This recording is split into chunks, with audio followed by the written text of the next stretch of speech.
Abraham Lincoln was born on February 12, 1809, in a small log cabin in Hardin County, Kentucky. His family was poor, living on the rough frontier where survival depended on hard work and resilience. Life was harsh, food was scarce, winters were brutal, and opportunities for education were almost non-existent. When Lincoln was just 9 years old, tragedy struck. His mother, Nancy Hanks Lincoln, died of milk sickness, a common frontier illness. This loss shaped him deeply, leaving a void that pushed him toward independence and inner strength. Despite hardship, Lincoln developed a hunger for knowledge. With only a few months of formal schooling, he borrowed books wherever he could find them, reading by the dim light of the fireplace late into the night. The Bible, Aesop's fables, and Shakespeare became his teachers. From splitting rails for fences to working farm labor, Lincoln grew tall, strong, and resourceful. Yet beneath the rough exterior was a mind that would not be confined by poverty or circumstance.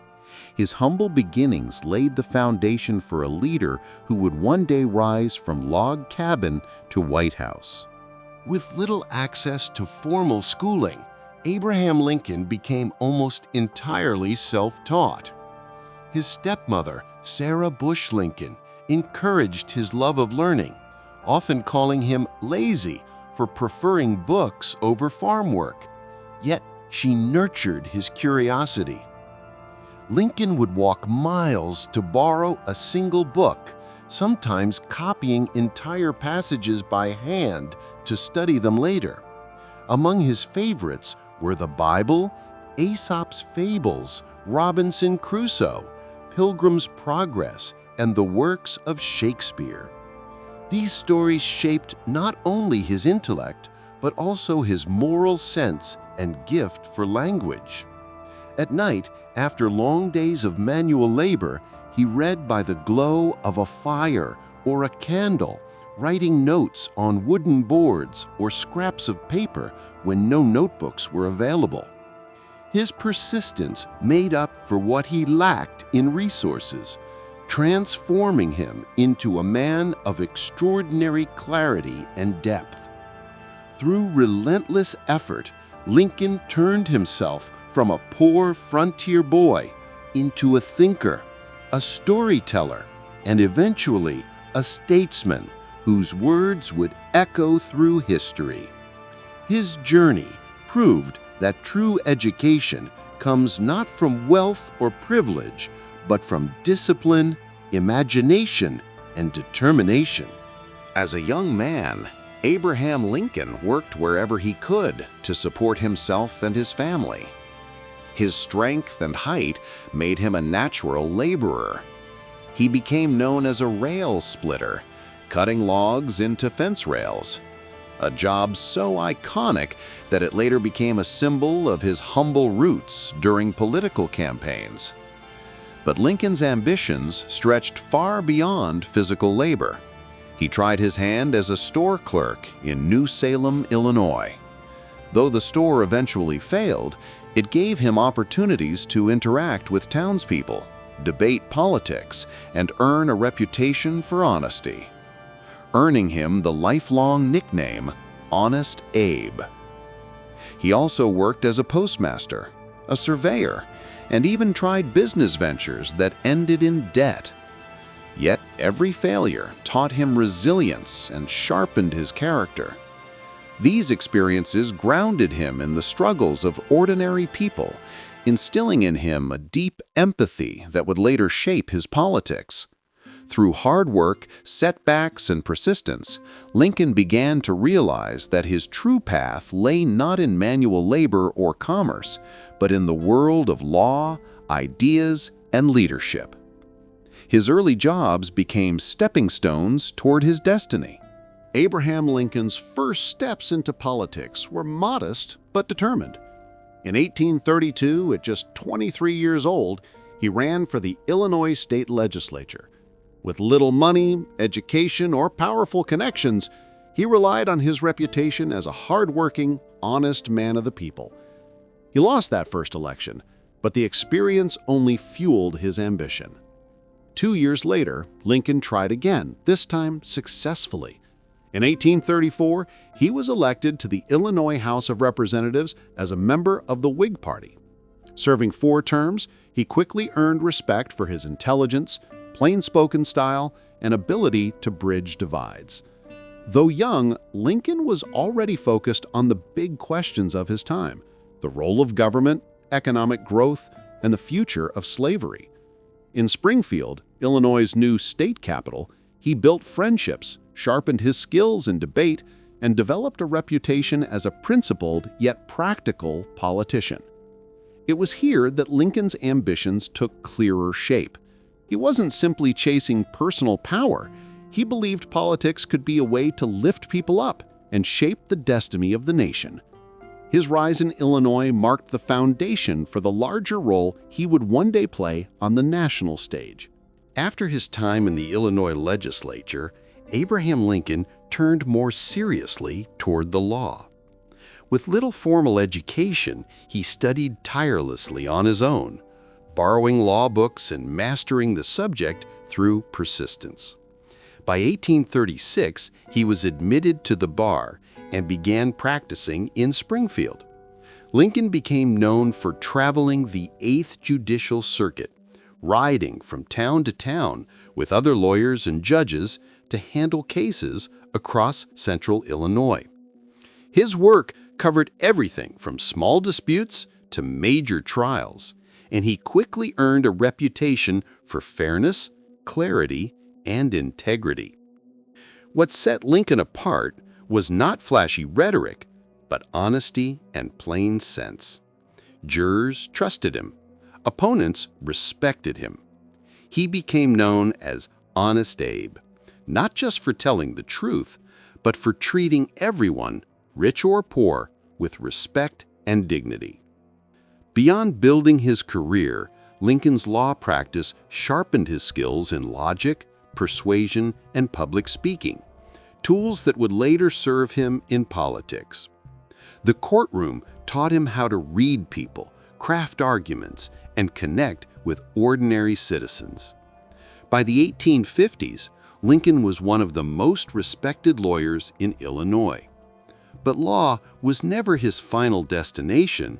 It was a stepping stone, preparing him for the greater battles ahead in the arena of national politics.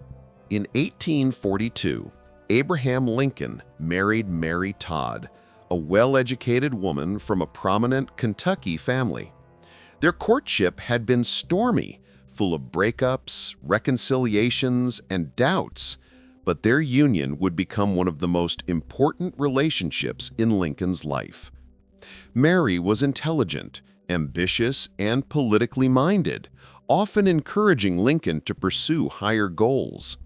She believed in his destiny long before he did, urging him not to settle for small-town law, but to aim for national leadership. Their marriage, however, was not always easy. Lincoln's calm, melancholy nature often clashed with Mary's fiery temperament. Together, they had 4 sons: Robert, Edward, Willie, and Tad. Only Robert lived into adulthood. The others died young, leaving deep scars on both parents. The loss of Willie during Lincoln's presidency was especially devastating, plunging Mary into grief and testing Lincoln's strength during the darkest days of the Civil War. Despite hardships, the Lincolns shared a strong bond. Mary was fiercely protective of her husband, and Lincoln, though often distracted by public life, loved his children dearly and was known to spoil them with kindness. Their family life revealed another side of Lincoln: the tender father, the patient husband, and the man who carried personal burdens alongside the weight of a divided nation. In 1858, Abraham Lincoln faced off against Senator Stephen A. Douglas in a series of debates during their campaign for the U.S. Senate in Illinois. These 7 debates became some of the most famous in American history, focusing on the nation's most explosive issue: Slavery. Douglas defended popular sovereignty, the idea that each territory should decide for itself whether to allow slavery. Lincoln, while not calling for immediate abolition everywhere, argued that slavery was morally wrong and must not spread into new territories. His powerful line, "A house divided against itself cannot stand," captured the looming crisis tearing the nation apart. Although Lincoln lost the Senate race, the debates catapulted him onto the national stage. Newspapers across the country reprinted his speeches, and Americans began to see him not just as a local Illinois lawyer, but as a principled statesman with a clear moral vision. The Lincoln-Douglas debates shaped his reputation as a fearless debater, a man of integrity, and someone unafraid to take a stand on the greatest moral question of his time. They also laid the foundation for his rise to the presidency just 2 years later.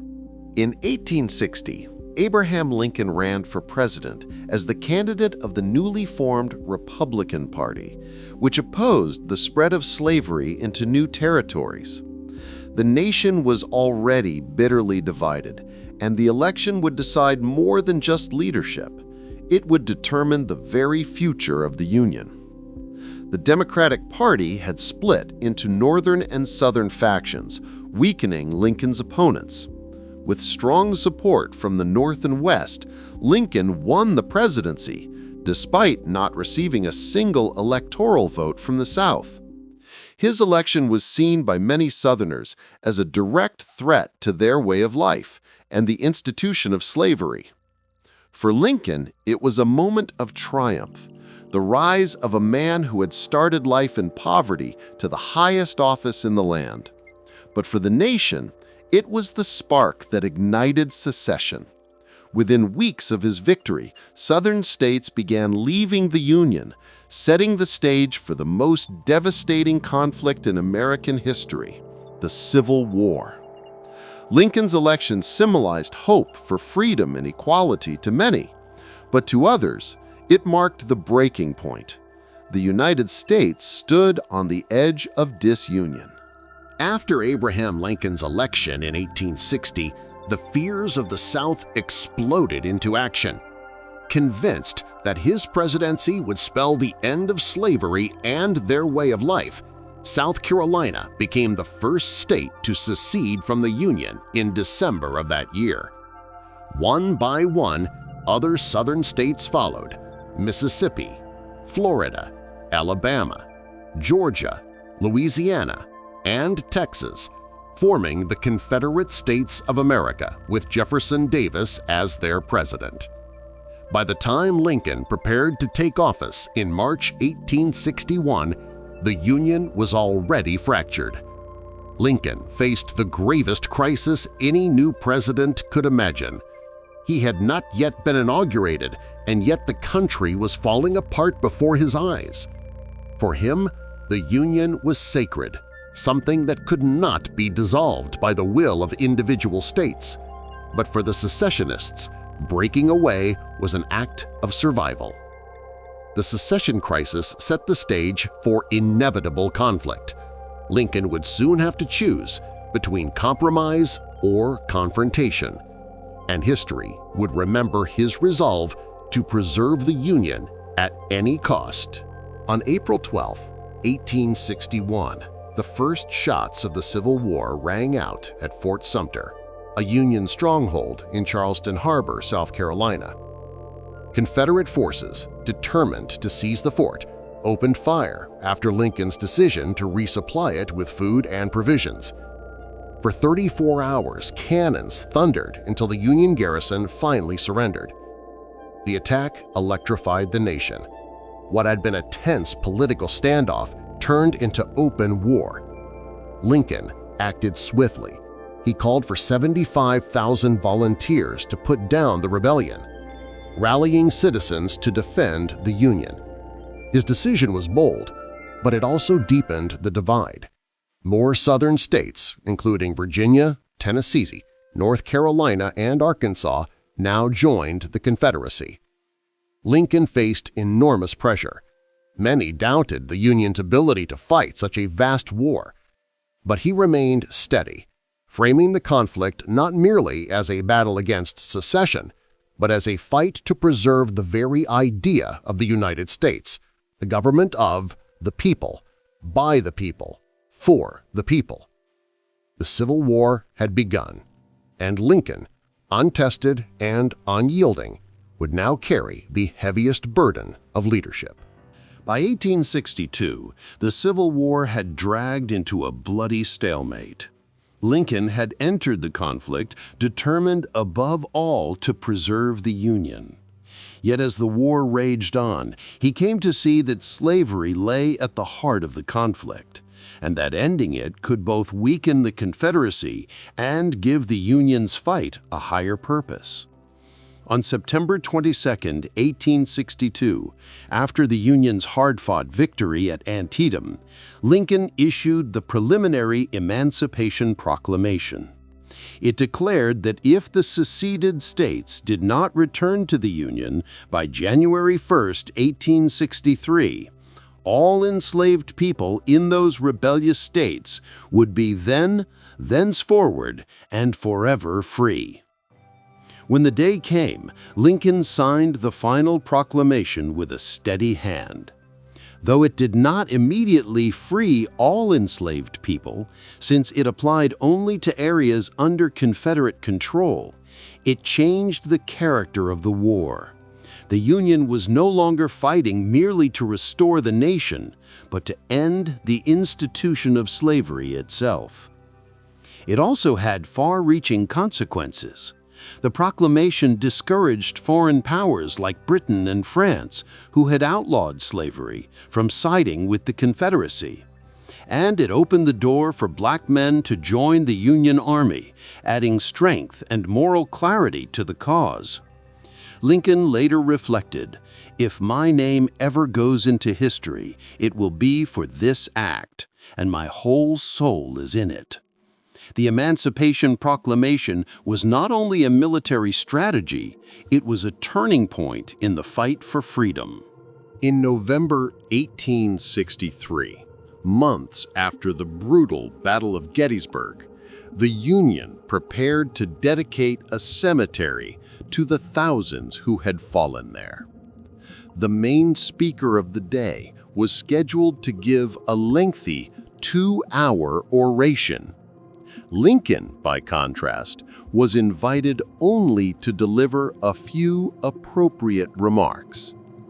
What he delivered in less than 3 minutes would become one of the most enduring speeches in human history. Standing before a somber crowd, Lincoln reminded the nation of its founding ideals, that it was conceived in liberty and dedicated to the proposition that all men are created equal. In just 272 words, he redefined the Civil War not merely as a struggle for the Union's survival, but as a test of democracy itself. He honored the dead not by dwelling on their loss, but by calling on the living to carry forward their cause, to ensure that government of the people, by the people, for the people, shall not perish from the earth. The speech was met with mixed reactions at first, but in time it came to embody the very soul of the American experiment. Lincoln had turned a battlefield into a shrine and a moment of grief into a timeless declaration of purpose. The Gettysburg Address remains a powerful reminder that the Civil War was not only about land or power. It was about whether freedom and equality could endure in a nation torn apart. The Civil War tested Abraham Lincoln in ways no American president had ever been tested before. From the beginning, he faced staggering battlefield losses that left the nation questioning his leadership. Newspapers criticized him relentlessly, generals disobeyed orders, and politicians doubted his abilities. Even members of his own cabinet sometimes conspired against him. Every defeat, from Bull Run to Fredericksburg, brought waves of despair and anger. Critics accused him of being too cautious, too inexperienced, or even unfit for the presidency. Yet Lincoln carried the weight of the war with a quiet determination. He spent long hours at the War Department, reading telegraphs, following troop movements, and trying to find the right generals to lead the Union to victory. Beyond the battlefield, Lincoln bore the personal cost of war. He often visited hospitals to comfort wounded soldiers, writing letters to grieving families with words of compassion.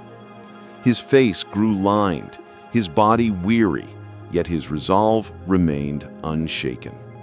Lincoln's perseverance was rooted in a profound sense of duty and faith in the Union's cause. He believed that the nation, though battered, was fighting for something greater than itself, the survival of democracy and the promise of freedom. Through criticism, through defeat, and through unimaginable loss, Lincoln endured. His ability to hold firm, even when the world seemed to collapse around him, became one of the defining marks of his leadership. By 1864, Abraham Lincoln's presidency seemed to hang by a thread. The Civil War had dragged on for 3 bloody years with no clear end in sight. Casualties were in the hundreds of thousands, and the nation was weary of death and sacrifice. Many believed Lincoln had little chance of being reelected. His critics were loud and powerful. Some within his own party pushed for a different candidate, believing Lincoln was too weak or too cautious to finish the war. The Democrats, meanwhile, campaigned on a platform that called for peace negotiations, even if it meant recognizing the Confederacy. To many Americans, ending the war quickly seemed better than continuing the bloodshed. Yet Lincoln refused to give in to despair. He wrote that if he were defeated, he would still dedicate himself to saving the Union until his last day in office. He did not campaign for himself in the usual way, but trusted that the people, in time, would see the justice of his cause. The turning point came with a series of crucial Union victories, especially General Sherman's capture of Atlanta. Suddenly, the tide of war shifted, and Lincoln's leadership appeared vindicated. The public began to believe again that the Union could win. In November 1864, Lincoln won re-election by a wide margin. His victory was not just a political triumph, it was a signal that the American people still had faith in his vision. Despite division, exhaustion, and doubt, Lincoln had been given a second term to finish the work he had begun, to reunite the nation and secure freedom. On March 4, 1865, as the Civil War neared its bitter end, Abraham Lincoln stood once more at the steps of the U.S. Capitol to deliver his second inaugural address. The war had scarred the nation beyond recognition. Towns were destroyed, families broken, and over 500,000 lives lost. Many expected Lincoln to celebrate the coming Union victory or to condemn the South for rebellion. Instead, he chose a different path. Lincoln's words were brief but profound.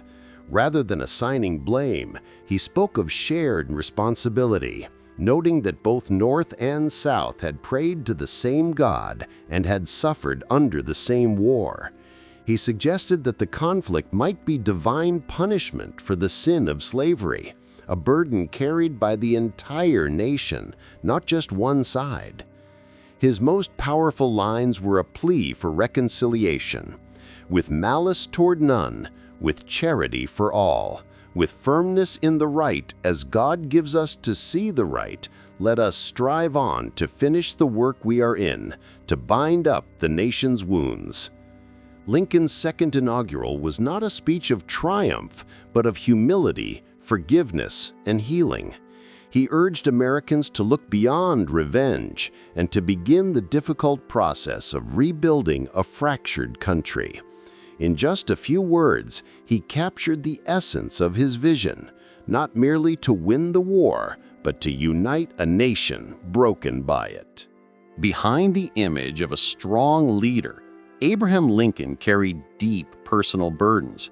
From a young age, he wrestled with what was then called melancholy, a darkness we might now describe as depression. Friends recalled him sitting silently for hours, lost in thought, his face heavy with sorrow. Loss followed him throughout his life. His mother, Nancy Hanks Lincoln, died when he was just 9. Later, 2 of his young sons, Edward and Willie, died while he was in office. Willie's death in 1862 devastated him. White House staff saw him break down in tears, retreating into solitude, even as the nation demanded his strength during war. His marriage to Mary Todd Lincoln was also marked by turbulence. Mary's own grief and emotional struggles clashed with Lincoln's quiet endurance, creating storms in his personal life. Yet, despite the weight of despair, Lincoln found resilience. He often used humor as a shield, telling stories and jokes to lighten the burden on himself and those around him. His faith in purpose, his sense of duty, and his unwavering belief in the Union gave him the strength to carry on. In Lincoln, the world saw not a flawless hero, but a man who bore pain, grief, and doubt, and still rose to lead a fractured nation through its darkest hour. Abraham Lincoln's leadership was unlike that of any ruler before him. At the heart of his power was empathy, the ability to understand the struggles of ordinary people. He listened carefully, even to those who disagreed with him, and made decisions with the weight of human lives in mind. Soldiers, widows, and political rivals alike found in him not just a president, but a man who cared. Humor was another hallmark of his style. In moments of unbearable pressure, Lincoln often lightened the mood with a joke, a story, or a witty remark.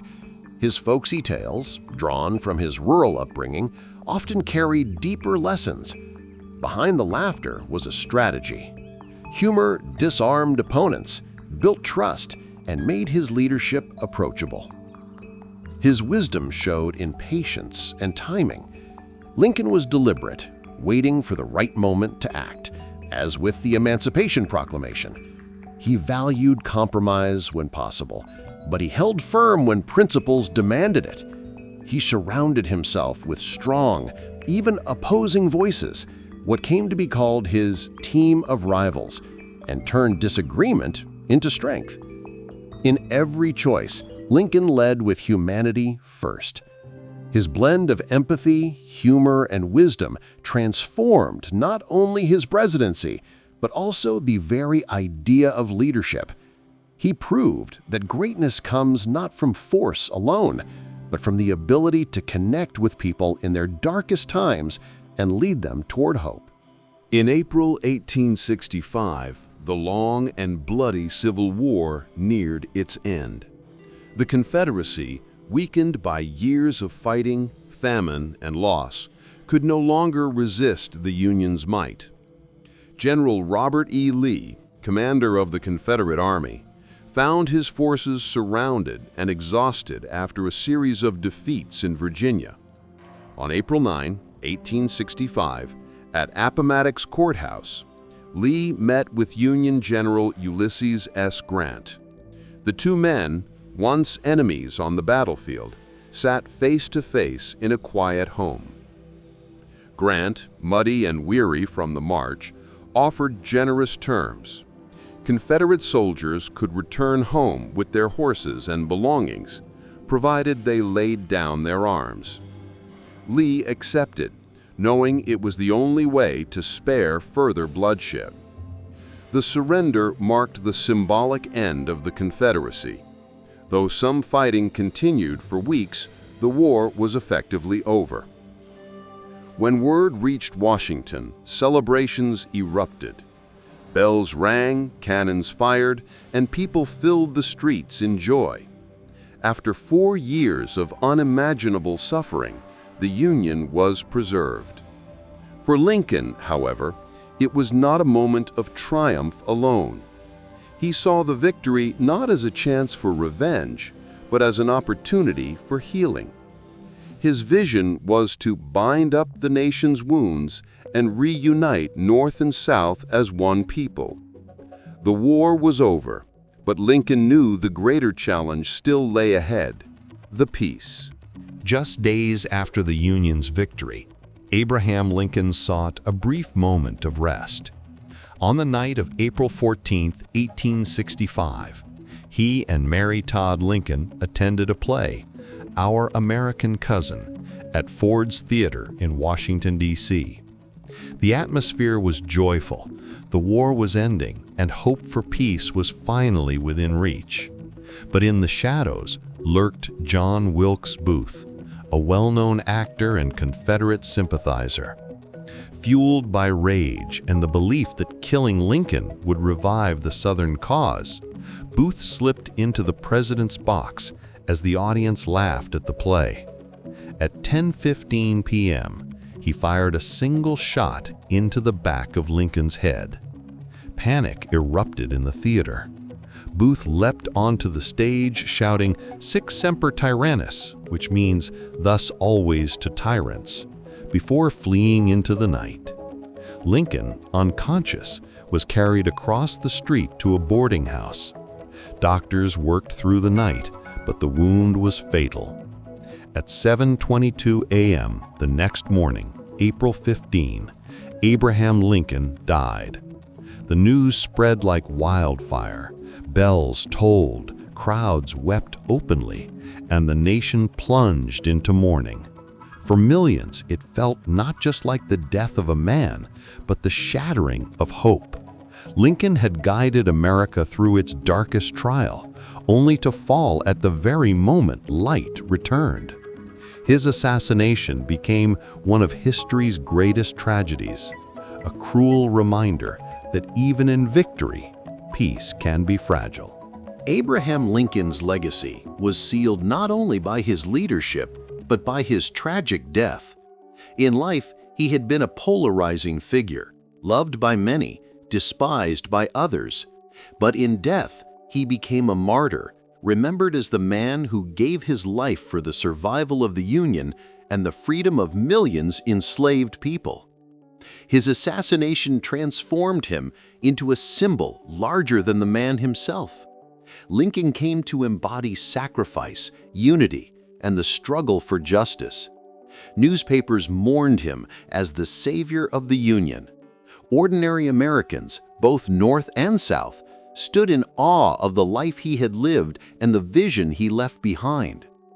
His greatest legacy was not just the preservation of the United States, but the moral transformation of the nation. By linking the Union cause to the end of slavery, he redefined America's identity. The promise of equality and liberty, long denied to millions, was placed at the heart of the nation's future. Statues, memorials, and words carved in stone would follow, but Lincoln's truest memorial was the path he set America upon, a journey toward a more just and united country. Though his life was cut short, Lincoln's voice still echoes through history. As a healer of divisions, a defender of freedom, and a reminder that even in the darkest times, courage and compassion can hold a nation together. Abraham Lincoln's legacy lives not only in his deeds, but also in his words. Simple, powerful, and timeless, his quotes continue to inspire across generations, carrying the weight of wisdom born from hardship. On freedom, he declared, "Those who deny freedom to others deserve it not for themselves," a reminder that liberty must be universal, not selective. On perseverance, he said, "Always bear in mind that your own resolution to succeed is more important than any other thing." His own life, from a log cabin to the presidency, embodied that truth. On leadership, he believed in humility. Nearly all men can stand adversity, but if you want to test a man's character, give him power.